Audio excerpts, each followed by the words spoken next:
everybody, it's Sam Mixed Up Craft. Thanks for watching my tutorial today. I have something really fun and really different, and I'm super pleased with how these have turned out.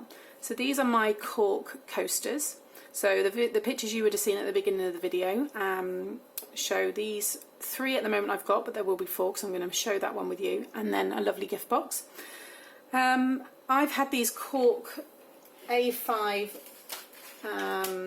adhesive sheets lying around for a while now, and I brought these from X-Cut. You get 15 in a pack, so I've still got plenty. They're super sticky, and obviously you can die cut through them really easily. Now I've decided to do hearts just because I love hearts, but you could do any design with this. I've also got these lovely star ones, so I thought they could look really nice. You could just have plain squares, ovals, all kinds of things. What I've done with them all is I have die cut 2 for each coaster, and then inside I've just used some of my cheapy white card. I didn't want to use my good stuff, and I've die cut it 3 times and then put it on top just to make it nice and strong. And then I've used my white glue in the middle of each one, because when that dries, it dries nice and hard. I sandwiched it, I put a heavy book on top as well just to stop it from warping. So now I've got some really nice flats. They almost look like cookies on the side with the white coming through. And then I sealed them all off with glue on the edges. Now obviously I've seen cork in restaurants and stuff, that you get cork coasters all the time, so they can get wet. Obviously there's paper in this and stuff. I'm not going to sit here and say these are going to last forever, but they're certainly a nice gift, and you don't always have to use them to put a drink on top. It can be a nice vase, it could just be a little picture frame, it can be anything, a little trinket where you put your rings on and things like that. So there's lots of uses for these. So I'm going to show you, I'm going to put together one now, so it'll be my 4th one, so that's my set of 4, and then I'm going to show you how to make the nice gift box as well to go with it. But I think the kind of idea of this is brilliant, and the designs are endless. You can really do anything with this. So the die I have used is this one here by X-Cuts, and it is a nest of dies. So it comes with like so. So you get all of these ones here. So I've used the biggest one. This is another X-Cut die which I love. It's a doily one, and I was tempted to use it. However, it is quite fiddly to take out all of this here, and because it's got the adhesive on the back, obviously it's got quite a lot it needs to kind of cut through. Although it cuts through easily, you've then got to pick it all out because it's already sticky. So if you're not kind of a fan of doing that kind of thing, then I would say stick with just a simple thing that cuts straight out and there's no kind of detail in it. So I have already gone through and die cut 2 more of the corks, so you can see that it's got all the tape on the back. I've gone and already picked out all the corks, so what you see through there is just the sticky backing. And then these are the 3 that I've die cut just with an inexpensive cheapy card. Some of it was scrap card as well, so you don't have to use white, you could use any colour you wanted to. And then all I'd done was, sorry, I keep leaving everything on the other side. So I just got my white glue, and basically with no skill, just sparingly, yeah, I'm not having much luck, am I? Getting all this out. There we go, just a little stopper on it, oh gosh. So just go over it all. Like so. I'm going to do it just down in the corner slightly so any glue won't interfere with the rest of what I do. And then just kind of make sure it's on all those edge bits. That will all spread out, so I'm not going to worry too much. And then just basically layer it on top of each other. So start from the bottom. You can move it around a little bit before it completely sets, like so, and then just repeat that.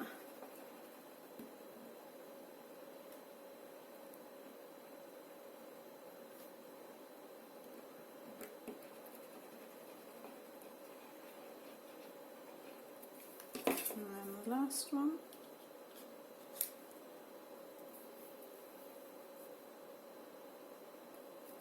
Make sure it's all nice and neat. And then get one of your cork die cuts. Don't worry if there's any white bits there, I can take them off separately. And again, just start from the bottom and make sure you get a nice even match on both sides. Like so. Like I said, I'll take those white bits out in a minute. And then I can bring it over here now. If you have cork sheets and you haven't got they're not already with the self-adhesive on the back, you could buy the self-adhesive sheets.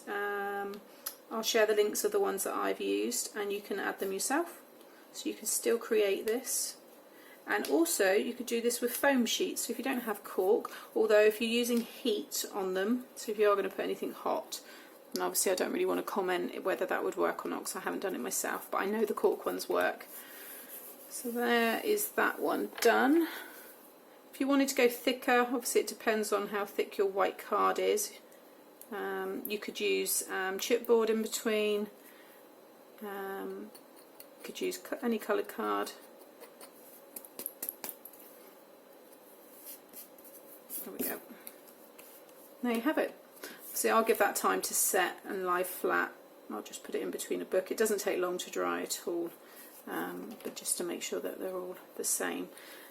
But there you go. So that was really, really quick. I know I'd already pre-cut them, but it is quick to do. And now I've got there a real nice, lovely little gift. Now, if you wanted to, if you didn't want to do a box, you could wrap some nice ribbon around it and just have a little tag, and you could just keep them like that. So they'd be quite nice for if you're doing any fairs, if you're selling these things. I think that would make a lovely gift, and you could obviously add more. So if you want to do packs of 6, that might maybe be better for if you're selling them. For people that are doing dinner parties and stuff, they're probably going to have more than that. You could even do 8. So obviously there's lots and lots and lots of changes you can do there with it. But for the box, sorry, I just found 2 more bits of this white tape. For the box, I've made it to fit 4, so the measurements are for the 4. So like I said, if you do have any more, then you'll have to adjust these measurements. So I've already done my my base, so now I need to make the lid, and I've already done a lot of the prep for it. Again, just to keep the video short, grab your scoreboard, and you basically need 2 pieces of card that measure 5 7/8 of an inch by 5 3/4 of an inch. So you need 2 pieces. So like I said, I've already done the base. Now for the base, when you are, where did I put my, oh there it is. When you're scoring, you're just going to score at at half an inch and 1 inch on all 4 sides for the base.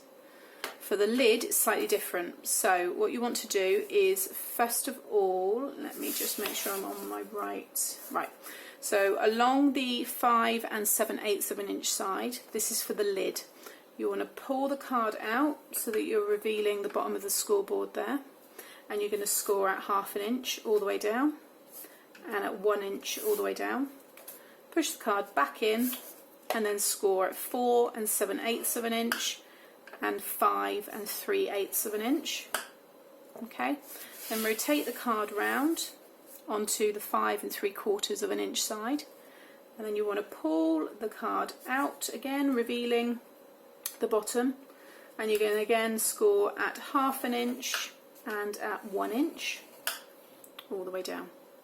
Push it back in again and then score at 4 3/4 and 5 1/4. Okay, so that's all the scoring done. Then what you want to do, because this is going to be a flush closed box, so it's the same,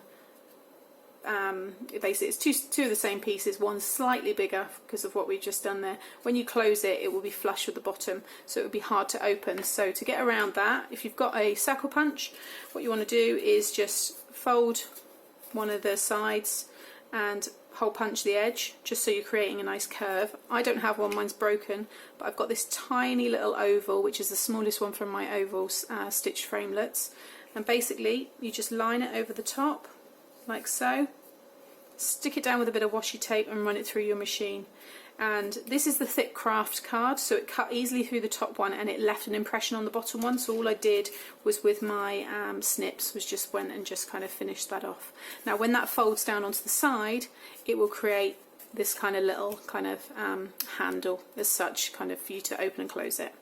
So again, I'll just show you how I did that on the other side. So just burnish those two there. So grab a piece of washi tape. Shouldn't use this one, it's one of my favourite ones, but it just keeps lying around, so I keep grabbing it when I need it. And just so I can get a rough sort of 1.5. So again, 1.5, and then pop that in. Like so.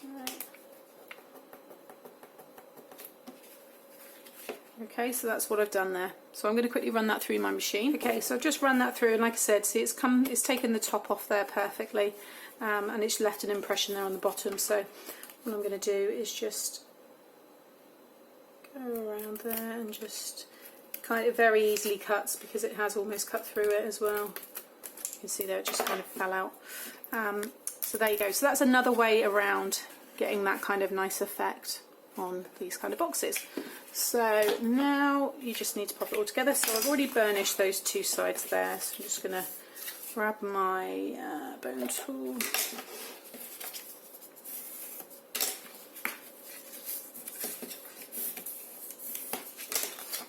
That's that.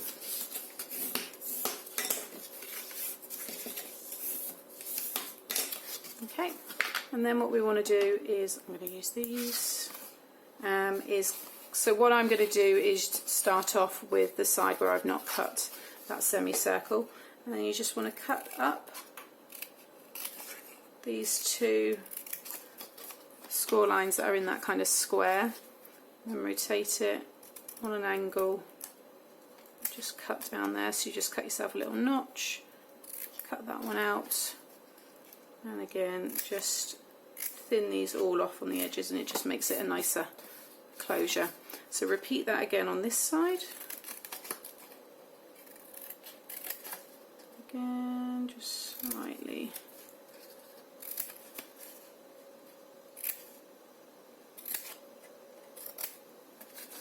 Oh, I got a bit too heavy on that one, but it's okay.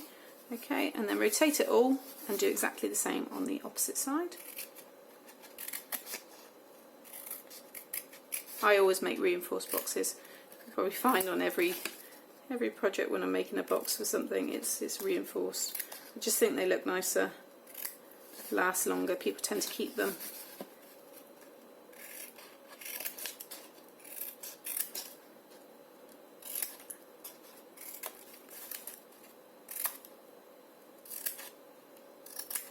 Okie doke. So that is everything done. Get rid of all this mess. To sweep up in a minute because I've got bits everywhere. So that is what you want to have. Okay, then grab yourself your, where is it gone? My tear tape, and you want to put a little bit of tape on each of these little tabs.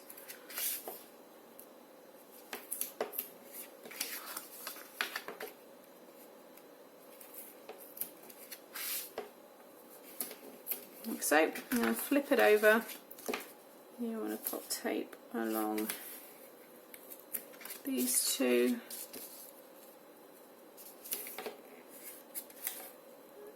Okay, and then just on each side of whatever it is you've cut there, and then what you can do is just put a little bit of glue just along the top bit there.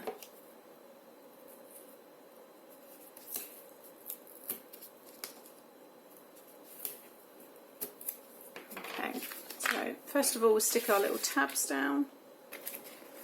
Okay, and then just bring in one of them and fold it down like so.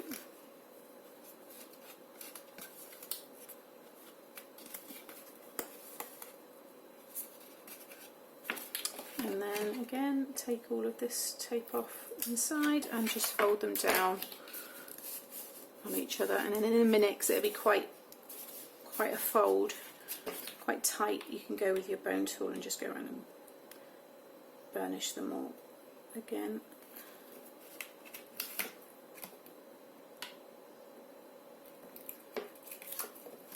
just going to get a tiny little bit of glue. Like so. Again, just fold that one down. Okay, and then just go round and just burnish all of those sides really well, because this will all help the box open and close nicely.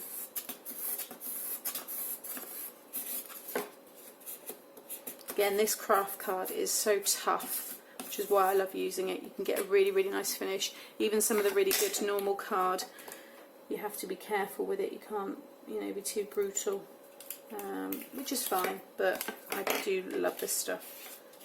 It's my favourite. If all the card had left and I was just left with this, I would be happy, because I do really like it. Okay, and again, just really, there we go. Now, if any of you remember my video I done of the perfume boxes, I made this lovely flower out of craft card, and I used the dies from my succulent, oh so succulent Stampin' Up set, and I just kept adding them and adding them and adding them, and I really kind of squeezed them in the middle, and it almost looks like a rose kind of blossoming, and I didn't really know what to do with it. So I've kept it to one side, and I thought actually this would be really nice on the top of this box. So that's my lid. So I'm just going to check it all works first. So, like so. There we go. And then it will just come out like so. So grab my coasters, pop them inside, and they fit perfectly. The box isn't completely square because of the shape of the hearts, so that all seals nicely, and then that one can go on top. You can put a little label, you can decorate it entirely how you want, but I'm keeping these for myself, so they're going to be used in my craft room, and the hearts my husband won't really like, so they won't be in the living room, but if I have a girly party or something then I'll bring them out, but it's certainly given me ideas for more things for the future. So there you go, that's nicely stuck down. It's got a really nice finish on the side, and then you open up the lid and it reveals 4 lovely coasters. So I am really, really pleased with this one. I think it's such a lovely gift. It's so inexpensive. I'll send all the links on, I'll put all the links on my blog, but I know that these sheets here want a lot of money, so this is a really nice inexpensive gift to do, and if you are doing any fairs and things like that, then there's certainly room for a profit with making these as well. So hope you like this one. I've really enjoyed it. Please hit the like button and subscribe to the channel to see more. Thanks for watching. Bye.